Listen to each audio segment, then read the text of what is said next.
ឲ្យតែចេញទៅក្រៅដឹងតែមេឃភ្លៀងហ្នឹងបងប្អូនអើយហើយថ្ងៃនេះមកដែរខ្ញុំទៅនេពីខាងនេះក៏ឆ្លៀតទៅថតទឹកអប់ឲ្យហើយហើយមួយរយៈនេះ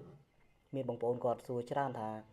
ហេតុអីអត់ដែលឃើញផុសរូបទឹកអប់វីដេអូទឹកអប់អត់ដែលឃើញធ្វើដូចកាលមុនអញ្ចឹងណាហើយបងប្អូនយើងសួរច្រើនពេកថ្ងៃនេះទៅនេតាក់ទងទៅ studio ទៅថតដល់ឥឡូវនេះខ្ញុំកំពុងទៅថតនៅបរិយាសន្តិភាព2នៅ studio របស់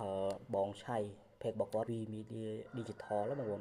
នេះ page ដែលខ្ញុំដាក់នៅលើអេក្រង់នេះហើយបើសិនជាពុកម៉ែបងប្អូនមានផលិតផលអត់ទាន់ដឹងថាទៅ studio ណាថតនៅណាធ្វើមិនដើម្បីឲ្យទីផ្សារដើរស្រួលអញ្ចឹងអាចតាក់ទងទៅ V Media Digital បានគឺគាត់ជំនាញខាង boost page កាន់ page និយាយទៅគាត់ boost គឺត្រូវគោលដៅហ្មងហើយក្រុមការងារគាត់ boost រាយរាក់ទាក់ខ្លាំងមែនទែនហើយសម្រាប់ការ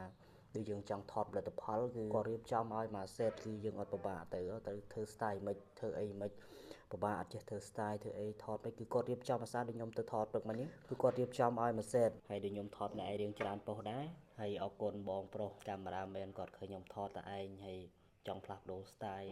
ទៀងផ្លៃគាត់ចូលជួយបាន4-5សន្លឹកដែរអរគុណធំបងហើយបងប្អូនមើលជាក់ស្ដែងទៅគឺ